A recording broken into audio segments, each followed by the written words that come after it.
परमात्मा की लाठी।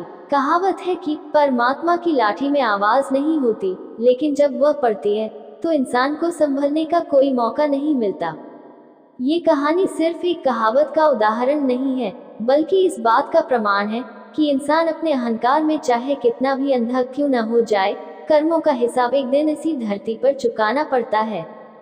चंदनपुर नामक एक खुशहाल गांव में ठाकुर बलवंत सिंह का राज चलता था। बलवंत सिंह गांव का सबसे अमीर जमींदार था। उसकी हवेली गांव के बीचों बीच किसी किले की तरह खड़ी थी, जो उसकी ताकत और रुतबे का प्रतीक थी। बलवंत के पास अपार धन संपत्ति थी, लेकिन उसके मन में दया या सहानुभूति का एक कण भी नहीं था। वह मानता था कि पैसा और ताकत ही दुनिया के इकलौते भगवान हैं। गांव के गरीब किसान उसके खेतों में खून पसीना एक करते थे, लेकिन बदले में उन्हें केवल गालियां और 2 वक्त की सूखी रोटी ही नसीब होती थी। अगर कोई किसान किसी बीमारी या मजबूरी के चलते कर्ज लेने बलवंत सिंह के पास जाता, तो वह ऐसे कागजों पर अंगूठा लगवाता कि किसान की आने वाली कई पीढ़ियां उस कर्ज को चुकाते चुकाते गुलाम बन जाती। उसी गांव में एक बेहद गरीब लेकिन ईमानदार किसान रहता था, जिसका नाम था रामदीन। रामदीन के पास पुश्तैनी जमीन का एक छोटा सा टुकड़ा था, जो उसकी आजीविका का एकमात्र साधन था। रामदीन की एक बेटी थी, सुमन। जब सुमन विवाह योग्य हुई, तो रामदीन को उसकी शादी की चिंता सताने लगी। लाख कोशिशों के बाद भी वह शादी के लिए पर्याप्त पैसे नहीं जोड़ पाया। हार थककर उसे उसी हवेली की सीढ़ियां चढ़नी पड़ी, जहां से आज तक कोई खुश होकर नहीं लौटा था। रामदीन ने बलवंत सिंह के सामने हाथ जोड़कर कहा, मालिक, मेरी बेटी की शादी है। मुझे 50,000 रुपये का कर्ज चाहिए। मैं अपनी पूरी जमीन आपके पास गिरवी रखने को तैयार हूँ। जैसे ही फसल कटेगी और मैं मजदूरी करूँगा, आपका एक एक पैसा सूद समेत लौटा दूंगा। बलवंत सिंह ने अपनी मूंछों पर ताव देते हुए कुटिल मुस्कान के साथ कहा, ठीक है रामदीन, मैं तुझे पैसे दे दूंगा, लेकिन याद रख, ब्याज हर महीने बढ़ेगा और अगर तूने समय पर पैसे नहीं दिए तो तेरी जमीन मेरी हो जाएगी। रामदीन के पास कोई और रास्ता नहीं था। उसने बिना पढ़े कागजों पर अंगूठा लगा दिया। बेटी की शादी अच्छे से निपट गई। इसके बाद रामदीन ने दिन रात एक कर दिया। वह अपने खेत में काम करता और रात में शहर जाकर मजदूरी करता। उसने अपनी सुख सुविधाओं को त्याग दिया। 3 साल की कड़ी मेहनत के बाद उसने पाए पाए जोड़कर 60,000 रुपये इकट्ठे कर लिए।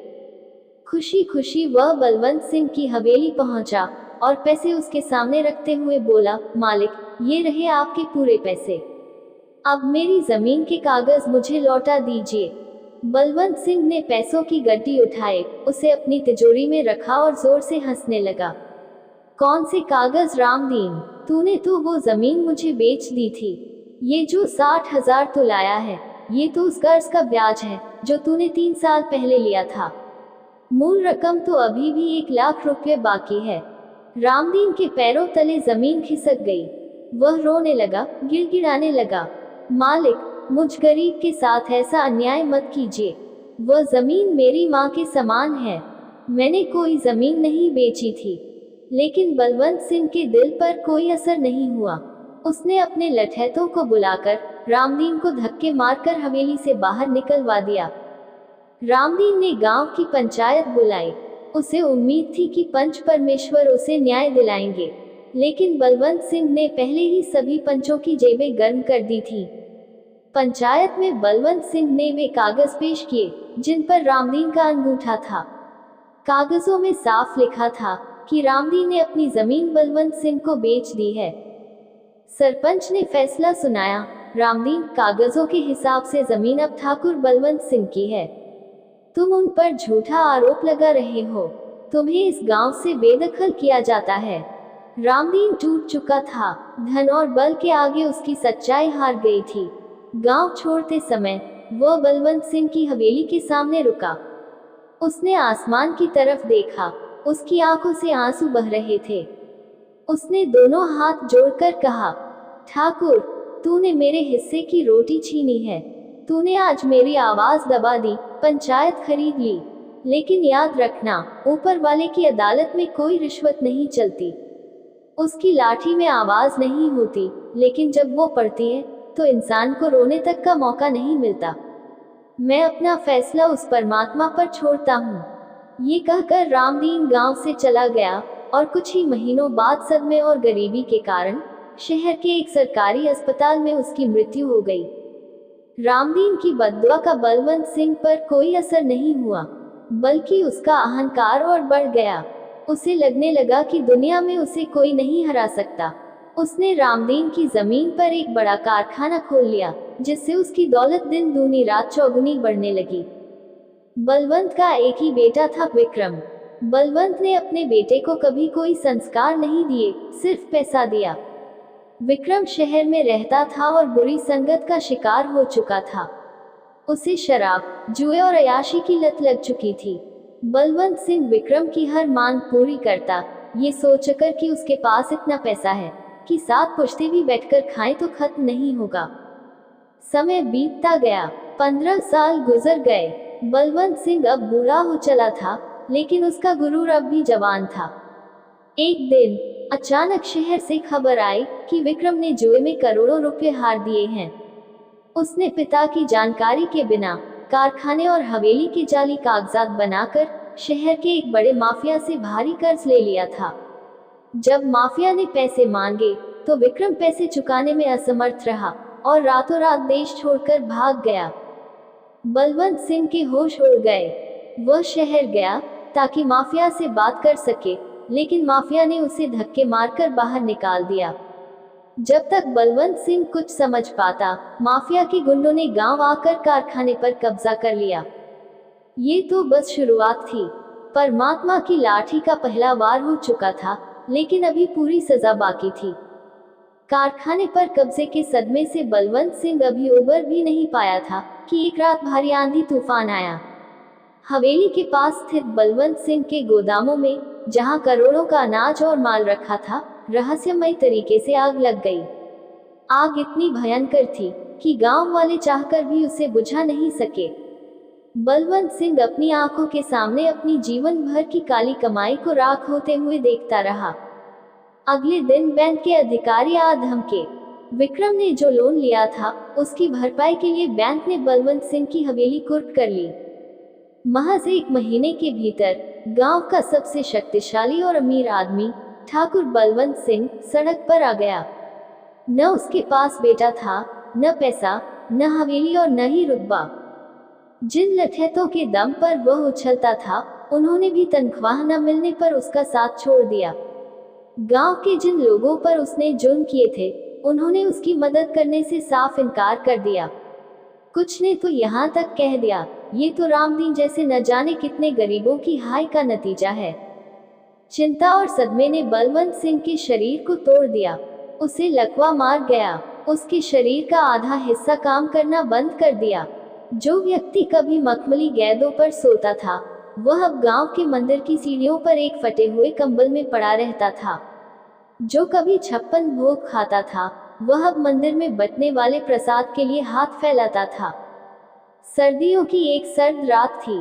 कड़ाके की ठंड पड़ रही थी।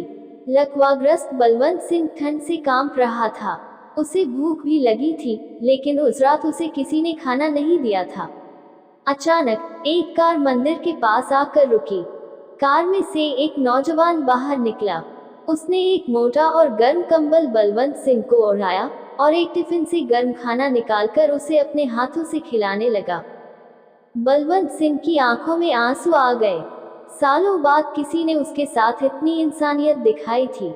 उसने लड़खड़ाती जबान से पूछा, बेटा, तुम कौन हो? इस पापी पर इतनी दया क्यों कर रहे हो? उस नौजवान ने शांत स्वर में जवाब दिया, मेरा नाम रवि है, ठाकुर साहब। मैं शहर के अस्पताल में डॉक्टर हूँ। आज मैं अपने गांव सिर्फ इस मंदिर में दर्शन करने आया था। बलवंत सिंह ने ध्यान से उस नौजवान को देखा। उसका चेहरा कुछ जाना पहचाना लग रहा था। रवि ने आगे कहा, शायद आपने मुझे नहीं पहचाना। मैं रामदीन का बेटा हूँ। वही रामदीन जिसकी जमीन आपने धोखे से हड़प ली थी और जिसे धक्के मारकर गांव से निकाल दिया था। ये सुनते ही बलवंत सिंह के दिल की धड़कन रुक सी गई। वह रामदीन का बेटा था। रवि ने कहा, मेरे पिता शहर जाकर बहुत बीमार हो गए थे, लेकिन मरने से पहले उन्होंने मुझसे कहा था कि कभी भी बदले की आग में मत जलना, क्योंकि न्याय करने का काम ऊपर वाले का है। मैंने उनकी बात मानी। मैंने दिन रात पढ़ाई की, छात्रवृत्ति हासिल की और आज एक डॉक्टर हूँ। मेरी बहन सुमन भी एक शिक्षिका बन चुकी है। हमें भगवान ने बहुत कुछ दिया। बलवंत सिंह फूट फूट कर रोने लगा। उसके आंसू रुकने का नाम नहीं ले रहे थे। वह रवि के पैर पकड़ना चाहता था, लेकिन लकवे के कारण उसके हाथ नहीं उठ रहे थे। उसने रोते हुए कहा, मुझे माफ कर दे बेटा, तेरे बाप ने सच कहा था, परमात्मा की लाठी में आवाज नहीं होती। मैंने घमंड में अंधा होकर कितनों के घर उजाड़े, आज मेरा अपना घर, मेरा वंश, मेरा शरीर सब उजड़ गया। भगवान ने मुझे मारने लायक भी नहीं छोड़ा और जीने लायक भी नहीं रखा। मुझे मेरे कर्मों की सजा मिल गई। रवि ने बलवंत सिंह को दिलासा दिया। पिताजी कहते थे कि इंसान बुरा नहीं होता, उसका अहंकार बुरा होता है। आप आराम कीजिए ठाकुर साहब, मैं आपके इलाज का इंतजाम शहर के अस्पताल में करवा दूंगा। ये कहकर रवि वहां से चला गया। बलवंत सिंह मंदिर की सीढ़ियों पर लेटा आसमान की तरफ देख रहा था। उसे अब समझ आ चुका था कि दुनिया की कोई भी अदालत, कोई भी वकील और कोई भी दौलत ईश्वरीय न्याय को नहीं रोक सकती। जब इंसान न्याय करना भूल जाता है, तब प्रकृति और नियति हस्तक्षेप करती हैं। ये कहानी हमें ये सिखाती है कि हम जीवन में जो कुछ भी करते हैं, वह लौटकर हमारे पास ही आता है। इसे हम कर्म कहते हैं। जब कोई शक्तिशाली व्यक्ति किसी कमजोर को सताता है, तो उसे लगता है कि कोई उसे देख नहीं रहा है, लेकिन सृष्टि का रचयिता हर पल का हिसाब रखता है। अहंकार इंसान की सबसे बड़ी भूल है। धन, यौवन और शक्ति, ये सब अस्थायी हैं। जिस इंसान ने इस सच्चाई को समझ लिया, वह कभी किसी के साथ अन्याय नहीं करेगा, क्योंकि यह शाश्वत सत्य है कि परमात्मा की लाठी में आवाज नहीं होती, पर जब वह पड़ती है तो उसकी गूंज पीढ़ियों तक सुनाई देती है। दोस्तों, हमारी वीडियो को देखने के लिए आपका धन्यवाद। इसी तरह की वीडियो देखने के लिए चैनल को सब्सक्राइब जरूर करें और कमेंट में हर हर महादेव जरूर लिखें। धन्यवाद।